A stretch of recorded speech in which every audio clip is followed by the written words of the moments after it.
When we reached the 1990s, the chamber appeared very dated. It was decorated for 1970s, so it was very modern. But by the 1990s, anybody who lived through that period understands that something decorated for modern in the 70s, it became very dated. So we updated the chamber in the 1990s. At that time, a decision was made to move to a more traditional chamber, but there was also a desire to have a historical impetus placed on the chamber so that there would be things that would be of interest not just to the members, but also to the general public who use the chamber, as well as the general public who would have an opportunity to view it. At that time, a decision was made to commission an artist. What we ended up getting from that artist was a lot different than what was originally envisioned. The original envisionment was just some general paintings or murals reflecting the history of the state. This artist, who we ended up commissioning, Christopher Stills from Tarpon Springs, had a vision that we didn't even have. And he was able to lay down on 10 pieces of canvas really a window to Florida's history. But he did it in a very unique way, and I'm going to walk you through some of those things today. This, for instance, this painting, this mural represents what Christopher Stills would say is about 10,000 years of native Florida history. You know, when we think of natives here, a lot of times we think of the Seminoles, but the Seminoles are actually a relatively new tribe to the state of Florida. They didn't arrive in Florida until the 1700s. If you are looking at these native tribes, you're talking about the Calusa, the Tamaqua tribe, the Appalach, tribes that no longer exist. They were here for a part of the early period of Florida after the explorers arrived, and this one really reflects a lot of this. Here you have a Tamaqua native boy. He's out fishing. You can see his fishing basket here next to his canoe, and he's pointing to the arrival of the explorers. Now, this would be Ponce de Leon coming on shore in 1513. If you wanted to really understand one of the significant differences about what Christopher Stills did with these murals, he wanted almost a Where's Waldo effect. He wanted there to be an ability to be left with something memorable. And so here's an example that shows up here. I explained about this being a native boy pointing off to the arrival of the Spanish explorers. If you look immediately to the mural on the opposite side of the chamber, you have a Florida native boy who is out fishing, who's pointing to the departure of explorers on the space shuttle, okay? The other thing that you'll notice in this painting, you'll see this light is reflecting on these bowls here. And it almost doesn't make sense because you can clearly see that the horizon in the back, the sun is shining, so there wouldn't be reflection here. Well, the reflection is actually coming from the space shuttle that is reflected in that mural there. So the artwork is not only playing off each other, this is also reflective of a window into Florida's history, but the window is also looking into the history that's occurring inside the chamber, and we'll see that. If you saw the movie Glory with Matthew Broderick, you would of course know about the 54th Massachusetts. They actually were an all African-American fighting unit. They actually fought here in this state. After the Battle of Olustee, the Union were taking their wounded back to the port of Jacksonville.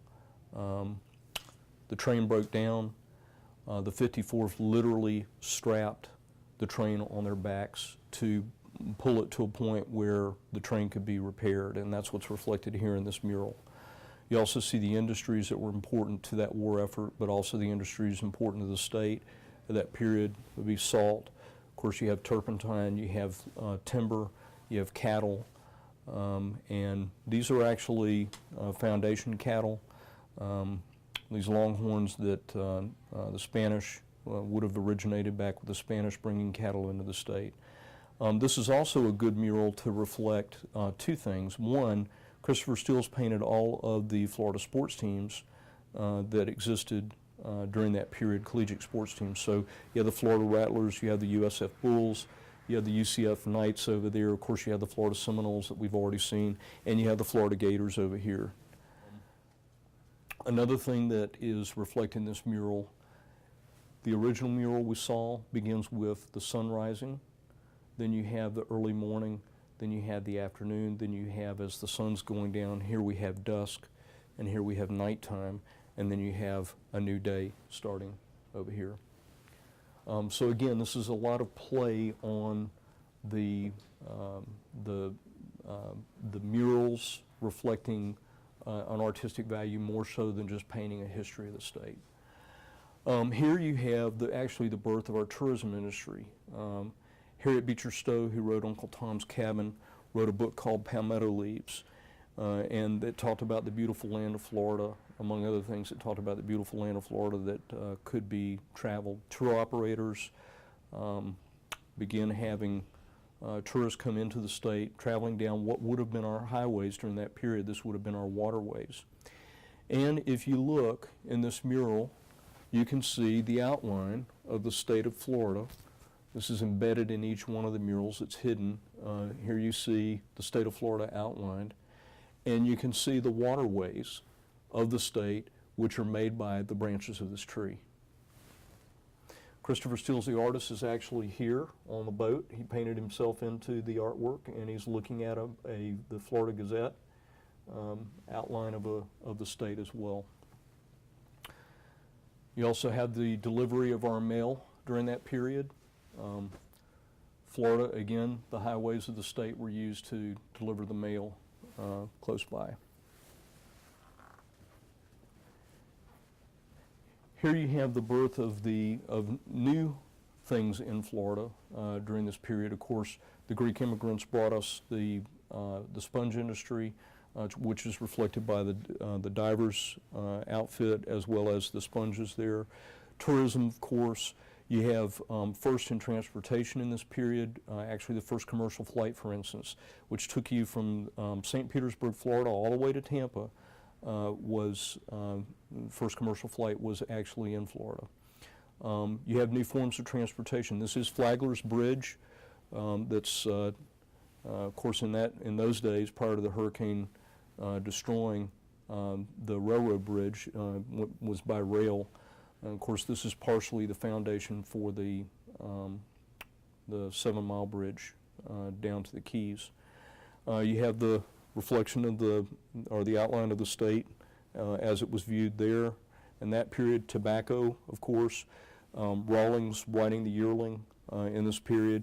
Of course, To Have and to Have Not is reference to Ernest Hemingway.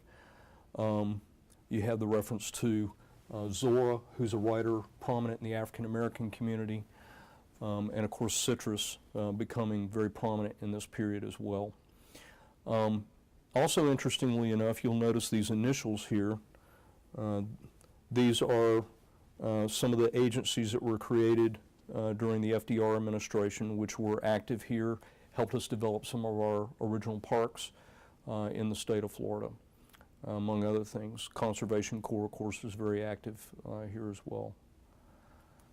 To reflect the 20th century or the current days, interestingly enough, even the murals themselves are beginning to get dated. Christopher Steele's daughter, for instance, is now a freshman in college. These are his 2 daughters here reflected in the murals. You have a number of things that are shown here. This, for instance, the invention of air conditioning. You have the Jeb Bush's laptop computer, a reference to the election crisis that was here in the state with the I vote, or vote I did on the computer here. You've got Hurricane Andrew coming on shore. You have a gavel from the chamber. Donald Duck, which is reference to orange juice, but also can be reference to Walt Disney World.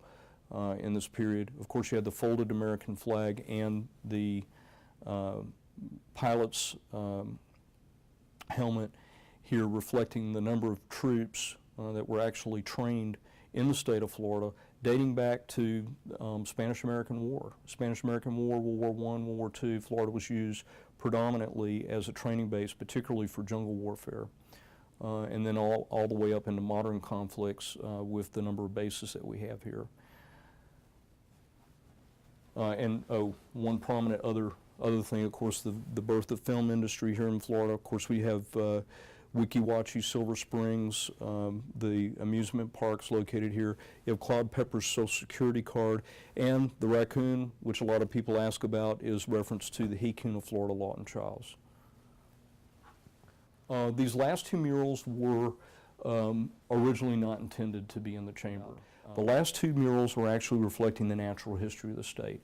And they were added because mainly a lot of the members, particularly in the front, if you look back to the chamber, you see these two very vacant areas. What I like about this is reflecting the saltwater reefs, which are a national treasure, not just a state treasure. But what you're seeing here is you're seeing some precision in colors, you're seeing precision in shape, and you're seeing precision in the variety of life underneath Florida's oceans. And why I say that when I use the word precision is that Christopher Stills actually developed an underwater painting process so that he could get what you would see if you were wearing a diver's mask underneath the water. If you were wearing a diver's mask, you could actually see what you would see when you were wearing that mask. And so in order to do that, he had to be able to paint firsthand from the colors and the shapes and the variety of animal life that he was seeing. And this is what he was able to do by developing that process. Our last one that we'll talk about is actually my favorite one, and it's a favorite for several reasons. One, you'll see elements that are reflected in this mural that tie you into the next mural. There are artifacts that are contained here that are actually contained in that original one. The landmass that has been covered, a lot of what wasn't previously underwater is now underwater. Another thing that you're seeing here is I told you that Christopher Stills hid the shape of the state in each one of these in addition to putting it into a map. Here you have it reflected in the barnacles on the back of this manatee.